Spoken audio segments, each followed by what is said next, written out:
Now, maintenance mistakes can strike even the most experienced cyclists. Perhaps they don't know what they're doing, or maybe they haven't even spotted them yet. Now, I've been fortunate enough to have been able to ride with world champions, Olympic champions, and even a Tour de France winner. And some of these problems even plague them too. So let's have a look at 5 maintenance mistakes for you to avoid.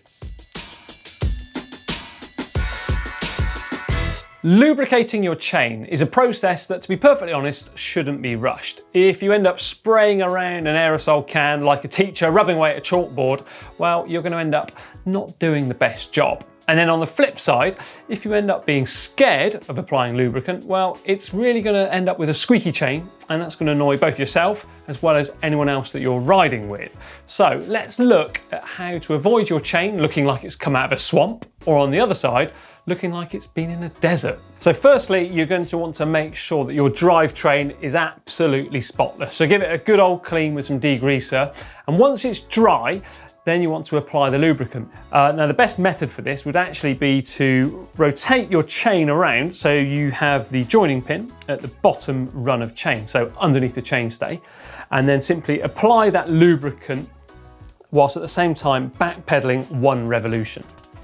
Now, I'm not dismissing the use of aerosol lubricants, but if you are using them, just be aware that any wayward spray can in fact contaminate disc rotors if you've got them, or your braking track on your rims. So, if you are doing that, actually put a bit of rag or cloth, make sure it's clean, over them before you start applying. Give the cranks a few more turns without spraying the lubricant, just so it can work into the rollers, and allow it to actually work its way in for 1 or 2 hours, and then you can just wipe that off and you're good to go. Now, if you're using lubricant from a bottle, the process is virtually the same, so make sure that the joining pin or link is at the bottom run of chain, so that's a good reference point for you to start and finish with, and then apply the lubricant to each individual roller. It does take a little bit longer than applying with an aerosol, but personally I prefer that method because I'm not wasting anything, and also there's no chance of it spraying off anywhere else. And just like the aerosol, just back pedal a few times to allow that lubricant to work its way into the pins and rollers. And then leave it for a couple of hours, and then come back with a nice clean cloth and actually wipe away any excess from the chain, again just pedaling backwards. Essentially, you don't want any lubricant on the outside of the chain or where it shouldn't be. The only place it should be is inside those pins and rollers, so you're rolling nice and smooth.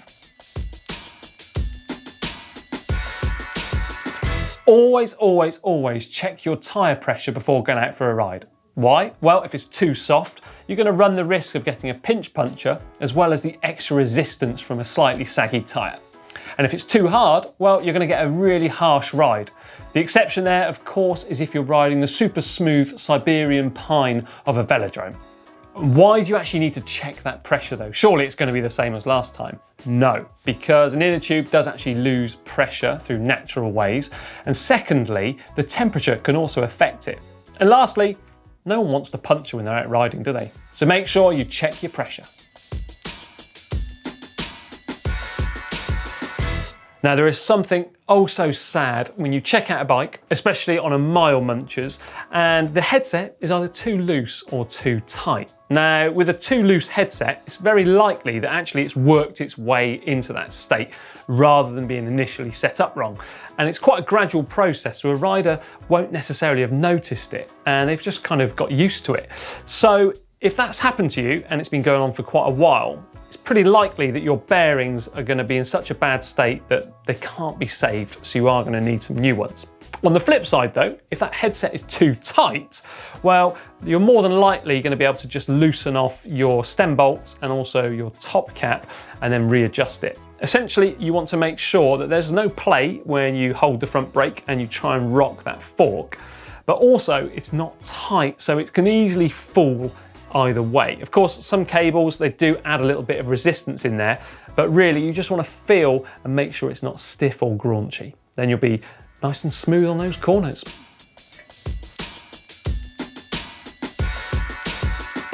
Now, poor cable setup is going to lead to poor performance, and I've got a couple of stories here. First one, I was out riding with a friend of mine once upon a time, and we stopped at the cafe and he asked me to have a look at his gears for him.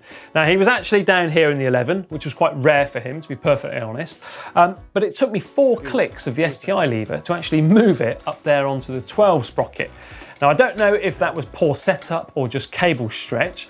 I also don't know how long he had been riding like that, but basically, he wouldn't have been able to get any further than halfway up the cassette through that setup. So make sure that the cable does have the right tension in it and that you're not missing out on any gears. Now, the second one is brakes. Another rider, he's actually a current world cyclocross champion, and his brakes have got to be the worst I've ever experienced when I felt them. You could pull the levers back about 75% of the way to the handlebar before his brakes started to move.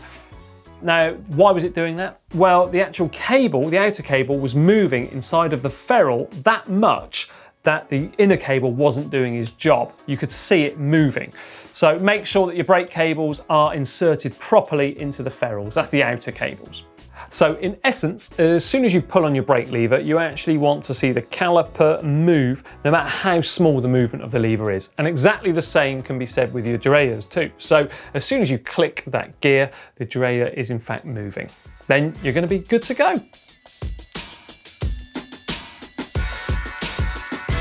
So your gears are working fine, or maybe you've put some new cables on, or perhaps your gears aren't working fine and gear changes aren't as crisp as they should be.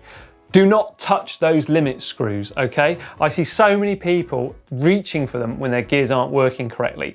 The only time you need to actually fiddle around with those, although it's not strictly fiddling, rather adjusting, is if your chain is either going too far in one direction or too far in the other. So over the sprockets at each side. If your gears are not indexing correctly, just simply turn that barrel adjuster one way or the other to increase or decrease finally the tension of that cable. Just don't touch those limit screws if you don't need to. Now, if you've fallen victim to any of these maintenance mistakes, the good news is down there in the description below, we have in fact got a video for each and every one of those problems so you can rectify it yourself. Now, do remember as well to like and share this video with your friends, and also check out the GCN shop at shop.globalcyclingnetwork.com. And finally, for another great tech video, how about clicking down here for the latest GCN Tech Clinic?